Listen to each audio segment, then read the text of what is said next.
शहदादपुर में young society ऐं सियासी समाज दुनिया तरफ़ां 6 नवां तकरारी केनाल ऐं कारपोरेट फार्मिंग मंसूबे ख़िलाफ़ पैदल एहतजाजी रैली कढी वई। कैफ़े कामरान चौक खां पैदल एहतजाजी रैली मुख़्तलिफ़ चौकनि ऐं चौराहनि खां थींदी प्रेस क्लब पहुती, जिथे रोड बंद करे धरणो हणी सख़्त नारेबाज़ी कई वई। इन सिलसिले में वधीक तफ़सील लाइ अब्दुर रऊफ़ बागरानी जी हिन रिपोर्ट।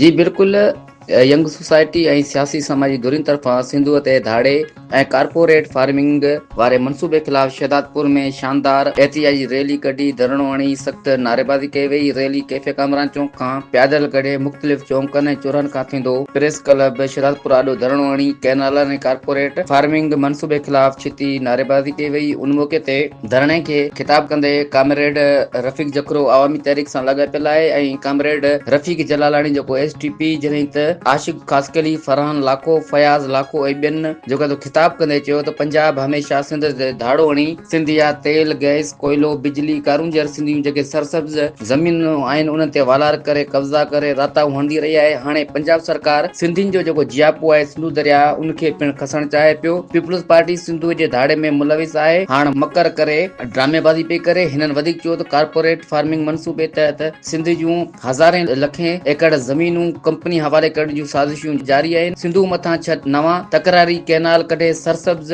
सिंध खे बंजर करे पंजाब जूं जेके रेगिस्तान ज़मीनूं आहिनि उन्हनि खे आबाद करण लाइ सिंधु मथां धाड़ो हणी जबुर कयो पियो वञे। सिंध मुसलसल सरापा एहतिजाज बणियल आहे, पर पंजाब पंहिंजी होद ते क़ाइमु आहे। अॻवाननि वधीक चयो त जेसिताईं हिकु बि गैरतमंद सिंधी ज़िंदा आहे सिंधु ते धाड़ो हणण न ॾींदासीं। अॻवाननि वधीक चयो त सिंध जे 7 करोड़ सिंधियुनि खे दीवार सां लॻाए पियो वञे। समूरी सिंध जाम लॻी पई आहे। पंजाब ॾांहुं ईंदड़ वेंदड़ रस्ता पिणु बंदि आहिनि। सिंधिया सूर्य पुट ऐं सिंधियूं न्याणियूं ॿार बचा पंहिंजी धरती ख़ातिर मैदान मल्हाए रहिया आहिनि। हिननि मुतालबो कयो आहे त सिंधु मां 6 नवां तकरारी कैनाल कढण बंदि कया वञनि ऐं कारपोरेट फार्मिंग मनसूबे तहत कंपनी खे ज़मीनूं अलाट करण वारो मनसूबो जेको आहे उहो पिणु ख़तमु करे सिंध जी आवाम सां इंसाफ़ कयो वञे। ॿी सूरत में एहतिजाज जेको सिलसिलो आहे उहो वसी पैमाने ते फैलायो वेंदो। जी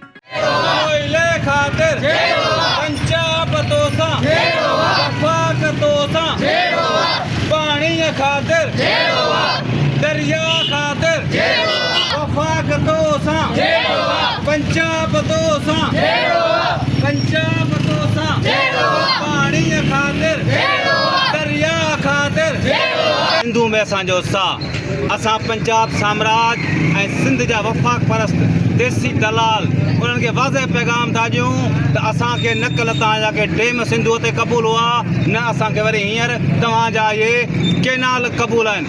केनाल गैर आइनी गैर क़ानूनी ऐं गैर शरई आहिनि जंहिंजी सख़्तु असीं मुखालिफ़त था कयूं ऐं मुज़ाहमत था कयूं ऐं पंजाब खे इहो वान था कयूं त सिंध जे हक़नि ते धाड़ा हणणु बंदि करे। सिंधु दरिया सां हथु न कयो। पाणी असांजो हक़ु आहे, पाणी असांजो राइट आहे। पाणीअ खां सवाइ इहो जेको आहे सिंध माना अधूरी आहे। पाणी खां सवाइ असीं जी न सघंदासीं। पाणी असांजी ज़िंदगी आहे। सो इन करे असीं त तव्हांखे ॿुधाइण था चाहियूं ऐं वार्निंग ॾियण था चाहियूं त हीउ सिंध धरती जो मसइलो आहे ऐं जेको आहे हीअ ॾिस सॼी सिंध सां बंदि करे छॾी आहे।